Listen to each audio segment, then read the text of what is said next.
ഇതിൽ നമ്മുടെ ക്യാപ്ഷൻ തന്നെ പറയുന്നുണ്ട്, ഗവർണർ പഠിപ്പിച്ച പാഠം എന്താണെന്ന്.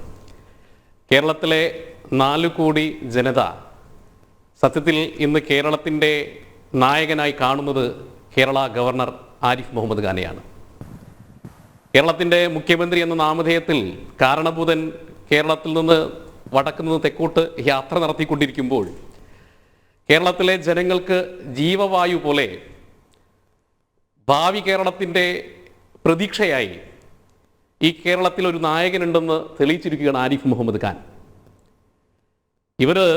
സത്യത്തിൽ ഇപ്പോൾ ഈ ആരിഫ് മുഹമ്മദ് ഖാനെതിരെയുള്ള സമരങ്ങളും പ്രതിഷേധങ്ങളും ഒക്കെ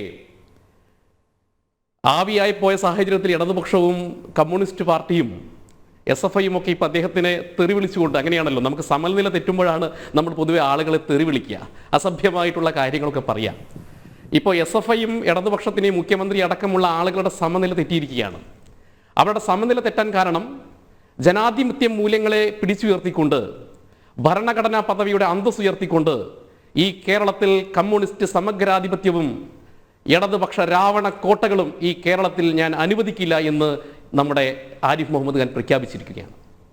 നിങ്ങൾ കണ്ടു, കഴിഞ്ഞ 10-ാം തീയതി മുതൽ ഇന്നേ വരെയുള്ള ദിവസങ്ങളിൽ ആരിഫ് മുഹമ്മദ് ഖാനെ വേട്ടയാടിക്കൊണ്ടിരിക്കുകയാണ്. ഇടതുപക്ഷം എന്തുകൊണ്ടാണ് ആരിഫ് മുഹമ്മദ് ഖാനെ വേട്ടയാടാനുള്ള കാരണം? ഇപ്പം സലീം മടവൂർ പറഞ്ഞ ഈ പരസ്പര വിരുദ്ധമായ കാര്യമാണ് അദ്ദേഹം പറയുന്നത്. അദ്ദേഹം പറഞ്ഞതിൻ്റെ ലോജിക്ക് ഇപ്പോഴും എനിക്ക് മനസ്സിലായില്ല. ഈ ഗവർണർ ഭരണഘടനാപരമായിട്ടുള്ള സത്യപ്രതിജ്ഞ ലംഘനം നടത്തിയെന്നും അദ്ദേഹം രാജിവെക്കണമെന്നാണ് സലീം മടവൂർ പറഞ്ഞത്. അദ്ദേഹം പറഞ്ഞ പരസ്പര വിരുദ്ധത്തിൻ്റെ ലോജിക്ക് ഇപ്പോഴും എനിക്ക് മനസ്സിലായിട്ടില്ല. ഞാനൊന്ന് ചോദിക്കട്ടെ, ഇവിടെ ഇന്ന് മുഖ്യമന്ത്രി പറഞ്ഞ വളരെ പ്രധാനപ്പെട്ട ഒരു കാര്യമുണ്ട്. അദ്ദേഹം പറഞ്ഞ വലിയൊരു പത്രസമ്മേളനത്തിൽ പറഞ്ഞ പ്രോട്ടോകോൾ ലംഘനം നടത്തുന്നു കേരള ഗവർണർ എന്ന്. ആരാണ് പ്രോട്ടോകോൾ ലംഘനം നടത്തിയത്? ഗവർണറുടെ സുരക്ഷ നടപ്പിലാക്കേണ്ട, ലോ ആൻഡ് ഓർഡർ നടപ്പിലാക്കേണ്ട പോലീസ് ഉദ്യോഗസ്ഥന്മാർ ആസൂത്രിതമായി SFIയുടെ വേട്ടപ്പട്ടി സംഘത്തിന് ഗവർണറെ എറിഞ്ഞു കൊടുക്കുകയായിരുന്നു തെരുവിൽ. ആ തെരുവിൽ എറിഞ്ഞു കൊടുത്ത നിമിഷം മുതലാണ് കേരളത്തിൽ ഒരു ജനനായകൻ ഉയർത്തെഴുന്നേൽക്കുന്നത്. അയാളുടെ പേരാണ് ആരിഫ് മുഹമ്മദ് ഖാൻ. നമ്മൾ കണ്ടു, ആരിഫ് മുഹമ്മദ് ഖാൻ തെരുവിലേക്ക് ഇറങ്ങിയപ്പോൾ ഓടാനുള്ള ശേഷി ഇവിടുത്തെ SFIക്കും ഇടതുപക്ഷത്തിനും ഉള്ളൂ. എനിക്ക് സത്യത്തിൽ ഇടതുപക്ഷത്തിൻ്റെ ആളുകളോടും SFIക്കാരോട് ഒന്നേ പറയാനുള്ളൂ, നിങ്ങൾക്ക് അല്പമെങ്കിലും നാണവും മാനവും ഉണ്ടെങ്കിൽ ഈ പ്രതിഷേധമൊക്കെ അവസാനിപ്പിച്ച് ആരിഫ് മുഹമ്മദ് ഖാൻ കുളിക്കുന്ന കുളത്തിൽ പോയിട്ടൊന്ന് കുളിക്കുക. അങ്ങനെയെങ്കിലും നിങ്ങളുടെ നാണക്കേടൊന്ന് മാറട്ടെ. നിങ്ങളൊന്ന് ചിന്തിക്കൂ, ഭരണഘടനാ പദവി പ്രകാരം 3-ാം സ്ഥാനത്ത് വഹിക്കുന്ന ഗവർണർക്കെതിരെ തെരുവിൽ പ്രതിഷേധം നടത്തുക. ഞാൻ പറഞ്ഞു, നേരത്തെ പാട്ടിയിലെ ഷാജി പറഞ്ഞു വാജിക്കെതിരെ സമരം നടത്തിയെന്ന്. അന്ന് നടത്തിയത് ഇടതുപക്ഷമാണ്. ഞാൻ പറയുന്നു, രാമകൃഷ്ണ റാവു മുതൽ സദാശിവം വരെയുള്ള ഗവർണർമാർക്ക് ഇല്ലാത്ത മറ്റൊരു കാര്യം ആരിഫ് മുഹമ്മദ് ഖാൻ ഉണ്ട്. ആ കാര്യം എന്ന് പറഞ്ഞാൽ അദ്ദേഹത്തിന് നട്ടെല്ലുണ്ട് എന്നുള്ളതാണ്. അദ്ദേഹം ചെയ്ത തെറ്റെന്താണ്? എല്ലാ കാലഘട്ടത്തിലും ഇവിടെ ഗവർണർമാർ എന്ന് പറയുന്നത് ഇവിടെ ഭരിക്കുന്ന ഭരണകൂടം നിശ്ചയിക്കുന്ന ഏത് തരത്തിലുള്ള ഇംഗിതങ്ങൾക്കും വഴങ്ങിക്കൊണ്ട് അവർ പറയുന്ന സ്റ്റാമ്പുകളിൽ ഒപ്പിടുന്ന ആളുകളായി മാറുന്ന സാഹചര്യം ഉണ്ടാവുന്നത്, പേപ്പറുകളിൽ ഒപ്പിടുന്ന സാഹചര്യമാണ് ഉണ്ടാവുന്നത്. അവർ പറയുന്ന ആളുകളെ വൈസ് ചാൻസലർമാരെ നിശ്ചയിക്കുന്ന സാഹചര്യം, അവർ പറയുന്ന ആളുകളെ സെനറ്റിലേക്ക് നിശ്ചയിക്കുന്ന സാഹചര്യം. ആ സാഹചര്യത്തെ തിരുത്താൻ ആരിഫ് മുഹമ്മദ് ഖാൻ തയ്യാറായി എന്നുള്ളതാണ് നമ്മൾ മനസ്സിലാക്കേണ്ടത്. AKG സെന്ററാണ് കേരളത്തിലെ, AKG സെന്ററിൽ നിന്നാണ് കേരളത്തിലെ യൂണിവേഴ്സിറ്റികൾ ഭരിക്കുന്നത്. കേരളം മാത്രമല്ല, കേരളത്തിലെ യൂണിവേഴ്സിറ്റികൾ രാവണക്കോട്ടകൾ, ആ രാവണക്കോട്ടകൾ മുഴുവൻ ഭരിക്കുന്നത് ആരാ? AKG സെന്ററിൽ നിന്നാണ്. AKG സെന്ററിന്റെ ഭരണം നഷ്ടമായി എന്ന ഘട്ടത്തിലാണ് ഈ പറയുന്ന വേട്ടപ്പട്ടി സംഘത്തെ കൊണ്ട് SFI എന്ന് പറയുന്ന ലോകത്തിലെ ഗവർണർ പറഞ്ഞ വാക്ക് തന്നെയാണ് ക്രിമിനലുകൾ. കാരണം എന്താ? ഇവരെ നയിക്കുന്ന ക്രിമിനൽ, ഏറ്റവും പ്രധാനപ്പെട്ട ഒരു ക്രിമിനലാണ് ഈ സംഘടനയുടെ നേതാവ്. നമ്മൾ സിക്ഷോ എന്ന് പറയുന്ന ട്രോളുകളിലൊക്കെ കേട്ടിട്ടുള്ളവൻ. അവൻ ആദ്യമായിട്ട് ഈ സിക്ഷോ എന്ന് പറയുന്ന ആളെ നമ്മൾ എങ്ങനെയാണ് കേൾക്കുന്നത്? ഗവർണർ വിളിക്കാൻ കാരണം ഈ ഒരു നേതാവ് തന്നെ 12ഓളം കൊടും ക്രിമിനൽ കേസുകൾപ്പെട്ട നേതാവാണ് ഈ ഗവർണർക്കെതിരെ സമരം നടത്തുന്നത്. ആദ്യമായിട്ട് ഒരു പെൺകുട്ടിക്കെതിരെ ലൈംഗിക ആരോപണം ഉണ്ടാക്കിക്കൊണ്ട് വളരെ മോശമായിക്കൊണ്ട് സ്ത്രീത്വത്തെ അപമാനിച്ച ഒരുത്തനെയാണ് ഇപ്പോൾ ഇവിടുത്തെ ഇടതുപക്ഷമൊക്കെ വലിയ നായകനാക്കി കൊണ്ടുവരിക്കുന്നത്. അവൻ്റെ പേരാണ് ആർഷോ. നമ്മൾ ആദ്യമായി കേൾക്കുന്നത് ഒരു പെൺകുട്ടിയെ അവരുടെ മാനത്തിന് വില പറഞ്ഞ ഒരുത്തൻ, ആ ഒരുത്തൻ ഗവർണർക്കെതിരെ നടത്തുന്ന സമരം, അവനും അവൻ്റെ സംഘവും നടത്തുന്ന സമരം. ആ സമരം കേരളത്തിൽ സത്യത്തിൽ എന്തിനാ ഇപ്പോൾ ഇടതുപക്ഷം നടത്തുന്നത്?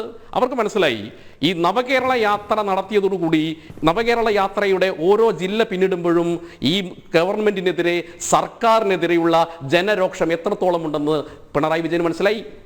അപ്പോൾ ഇനി ഒരിക്കലും നവകേരള യാത്ര ചർച്ചയാകരുത്. ആ ചർച്ചയാകാത്ത സാഹചര്യത്തിലാണ് അതിനെ നേരെ ഗവർണറിലേക്ക് തിരിക്കുന്നത്. ഇവിടുത്തെ ഈ പറയുന്ന ഈ വേട്ടപ്പട്ടി സംഘമായിട്ടുള്ള ഈ SFIക്കാരെ കൊണ്ട് സ്വാഭാവികമായിട്ട് ഗവർണർക്കെതിരെ തെരുവിൽ സമരം നടത്തുന്നു. ആ സമരത്തെ വളരെ നയചാരിത്യത്തോടു കൂടിയിട്ട് ഗവർണർ നേരിടുന്നു. ഗവർണർ ഇവർ പറഞ്ഞു കാലിക്കറ്റ് യൂണിവേഴ്സിറ്റി എന്നല്ല കേരളത്തിലെ ഒരു യൂണിവേഴ്സിറ്റികളിലും കാലുകുത്താൻ അനുവദിക്കില്ല എന്ന് പറയുന്നു. നമുക്ക് ധാർഷ്ട്യമല്ലേ? നിങ്ങൾ നോക്ക്, കേരളത്തെ എന്താ ഈ പറയുന്ന ആളുകളുടെ തറവാട്ട് സ്വത്താണോ? എല്ലാ കാലഘട്ടത്തിലും നിങ്ങൾ പറയുന്നത് കേട്ട് ഓച്ചാനിച്ച് നിൽക്കാൻ കേരളത്തിലെ ജനങ്ങൾക്ക് ജനാധിപത്യമില്ലേ? ഇത് നമ്മൾ മനസ്സിലാക്കണം. ഇപ്പൊ പറഞ്ഞല്ലോ ഫ്ലെക്സ് കീറിയതാണ് വലിയ പ്രശ്നമെന്ന്. ഞാൻ ചോദിക്കട്ടെ, SFI അല്ലാത്ത ഏതെങ്കിലും ഒരു സംഘടനയുടെ ഫ്ലെക്സ് വെക്കാൻ ഇന്നേ വരെ ഈ SFIക്കാരൻ കേരളത്തിലെ ക്യാമ്പസുകളിലോ യൂണിവേഴ്സിറ്റികളോ സാധിക്കാറുണ്ടോ? ഞാൻ ചോദിക്കട്ടെ, കാലിക്കറ്റ് യൂണിവേഴ്സിറ്റി ഉണ്ട്, അതുപോലെ തന്നെ MG യൂണിവേഴ്സിറ്റി ഉണ്ട്, അതുപോലെ കേരള യൂണിവേഴ്സിറ്റികളുണ്ട്. SFIക്കാരൻ അല്ലാത്തവന്റെ ഒരു ഫ്ലെക്സോ കൊടിയോ പോലും വെക്കാൻ അനുവദിക്കാത്ത ആളുകളാണ്. അവരാണ് പറയും ഞങ്ങൾ ഫ്ലെക്സ് വെക്കും. അപ്പൊ ഫ്ലെക്സ് കീറിയതപ്പോൾ പ്രശ്നം, ഫ്ലെക്സ് കീറിയത് പ്രതീകാത്മകമാണ്. നിന്റെ രാവണക്കോട്ടകളിൽ ഞങ്ങൾ എന്തും ചെയ്യും, ഞങ്ങൾക്ക് ഇഷ്ടമില്ലാത്തവർക്കെതിരെ എന്ത് തോന്നിയാസവും ചെയ്യുന്നുള്ള ധാർഷ്ട്യത്തെയാണ് നമ്മുടെ ആരിഫ് മുഹമ്മദ് ഖാൻ ചോദ്യം ചെയ്തത്. ഇപ്പോൾ സത്യത്തിൽ റാഞ്ചി റാവു സിനിമയിലുണ്ടല്ലോ ഇന്നസെന്റ് ഞങ്ങൾ 1/2 മണിക്കൂർ മുമ്പേ പുറപ്പെട്ടെന്ന്. അതുപോലെയാണ് സത്യത്തിൽ SFIക്കാരുടെ കാര്യം. ആരിഫ് മുഹമ്മദ് ഖാൻ പോയി കഴിഞ്ഞിട്ട് സമരം, ആരിഫ് മുഹമ്മദ് ഖാൻ ഉള്ള സ്ഥലത്ത് സമരമില്ല.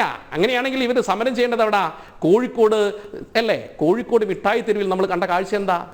ഇവിടെ പിണറായി വിജയന്റെ അടുത്തേക്ക് പോകാൻ ജനങ്ങൾക്ക് പേടിയാണ്. കാരണം എന്താ? ഒരു പറ്റം ക്രിമിനൽ സംഘം സാധാരണ ജനങ്ങളെ ഈ പിണറായി വിജയന് വേണ്ടിയിട്ട് ആ ക്രിമിനൽ സംഘത്തെ നിയോഗിച്ചുകൊണ്ട് സാധാരണക്കാരനെ അടിച്ചൊതുക്കുന്ന കാഴ്ചയാണ് നമ്മൾ കാണുന്നത്. കേരളത്തിലൊരു വികലാംഗന് പോലും രക്ഷയില്ലാത്ത സാഹചര്യമാണ് കേരളത്തിലുള്ളത്.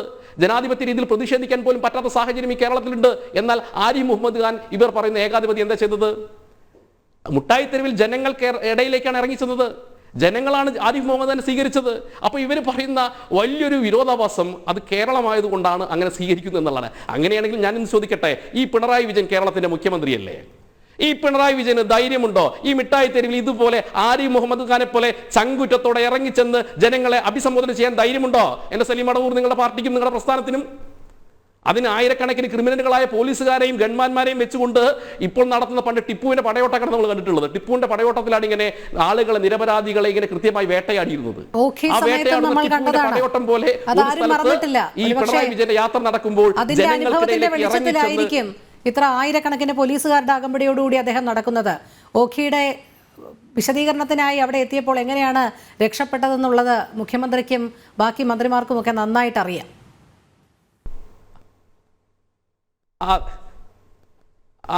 തീർച്ചയായും അറിയാം. മുഖ്യമന്ത്രിക്ക് അറിയുന്നതുകൊണ്ടാണല്ലോ ഇപ്പൊ ഇദ്ദേഹം വലിയ വീരവാദം പറയുന്നുണ്ടല്ലോ, ഇന്ദ്രന്റെയും ചന്ദ്രന്റെയും വാളുകൾക്കിടയിലൂടെയൊക്കെ.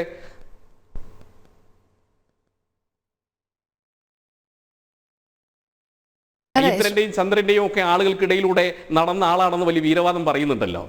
നിങ്ങൾ ആരിഫ് മുഹമ്മദ് ഖാന്റെ ട്രാക്ക് റെക്കോർഡ് ഒന്ന് മനസ്സിലാക്കണം.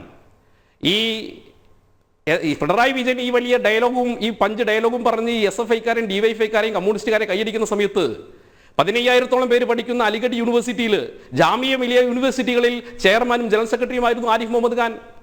26 വയസ്സിൽ MLA ആയിരുന്ന വ്യക്തിത്വമാണ് അദ്ദേഹം. ഇപ്പോൾ തെരുവിലിറങ്ങിയിരുന്ന SFIക്കാരുടെ ഈ പിതാക്കന്മാരെക്കാൾ പ്രായമുണ്ട് അദ്ദേഹത്തിന്റെ രാഷ്ട്രീയ പാരമ്പര്യത്തിന്. അങ്ങനെയുള്ള ആരിഫ് മുഹമ്മദ് ഖാനെയാണ് ഇവർ രാഷ്ട്രീയ പാരമ്പര്യം എന്ന് പറഞ്ഞുകൊണ്ട് അവഹേളിക്കുന്നത്. നോക്കൂ, എത്ര നികൃഷ്ടമായ വാക്കിലാണ് ഈ കേരളത്തിലെ പ്രബുദ്ധ ജനതയുടെ നേരെ പറയുന്നത്. നോക്കൂ, യൂണിവേഴ്സിറ്റികളൊക്കെ എഴുതി വെക്കുന്ന നികൃഷ്ടമായ വാചനങ്ങൾ. പ്രബുദ്ധത സാക്ഷര കേരളത്തിന് അപമാനമാണ്. ചോദ്യം എന്താ? ഇവർ ഒന്നില്ലെങ്കിൽ ആരിഫ് മുഹമ്മദ് ഖാന്റെ അച്ഛന് വിളിക്കുക. എനിക്ക് ആ സഭ്യമായ പദം പറയാൻ എനിക്ക് മടിയാണ്. ചെരുപ്പ് നക്കി എന്ന് വിളിക്കുക. അങ്ങനെ കേരളത്തിലെ ഭരണഘടനാ പദവി വഹിക്കുന്ന ഒരാളെ ഏതൊക്കെ രീതിയിലാണ് അധിക്ഷേപിക്കാൻ പറ്റുന്നത് അതൊക്കെയാണ് ചെയ്തത്. ഇപ്പോൾ നമുക്കറിയാം, വിവരം കേട്ട ഒരു വിദ്യാഭ്യാസ മന്ത്രി നമുക്കുണ്ടല്ലോ, അദ്ദേഹത്തിന്റെ തലവനാണ് ഈ ഗവർണർ. അദ്ദേഹം ഇന്ന് പറഞ്ഞ വാക്കെന്താ നിങ്ങളൊന്ന് മനസ്സിലാക്കണം. ഒരു ഭരണഘടനാ പദവി വഹിക്കുന്ന മന്ത്രി എന്ന് പറയുന്നത് സർസിപിയുടെ ഗതി വരും. ആർക്ക്? സർസിപിയുടെ ഗതി വരും നമ്മുടെ ആരിഫ് മുഹമ്മദ് ഖാൻ എന്ന് ഈ ശിവൻകുട്ടിക്ക് വല്ലതും അറിയോ? സർസിപിയെ നിയമിച്ചത് ഇന്ത്യൻ നാട്ടുരാജ്യത്തിന്റെ ഭാഗമാണെങ്കിൽ ഒന്ന് മനസ്സിലാക്കണം ശിവൻകുട്ടി, ആരിഫ് മുഹമ്മദ് ഖാനെ ഇവിടെ അപ്പോയിന്റ്മെന്റ് ചെയ്തിട്ടുള്ളത് ഇന്ത്യയുടെ പ്രധാനമന്ത്രിയായിട്ടുള്ള നരേന്ദ്രമോദിയാണ്. നിങ്ങളത് മനസ്സിലാക്കണം. സർസിപി അല്ല ആരിഫ് മുഹമ്മദ് ഖാൻ. അത് ഓർത്താൽ നല്ലതാണ്. അത് ഓർക്കുന്നതാണ് ഇവിടുത്തെ SFIക്കാർക്കും ബാക്കിയുള്ളവർക്കും നല്ലത്. അല്ലെങ്കിൽ ഇത്തരത്തിലുള്ള ഈ സോഷ്യൽ മീഡിയ ഭീഷണിയിൽ മാത്രമാണ് മന്ത്രിമാരുടെയൊക്കെ ഈ വീരവാദം സോഷ്യൽ മീഡിയയിലൂടെ മാത്രം ഒതുങ്ങുന്ന കാഴ്ചയാണ് നമ്മൾ കാണുന്നത്. ശ്രീ PM നിയാസ്, പല സംസ്ഥാനങ്ങളിലും പദവിയെ കുറിച്ച് അറിയില്ല. എത്താം ശ്രീ പ്രിന്റു, താങ്കളിലേക്ക് എത്താം.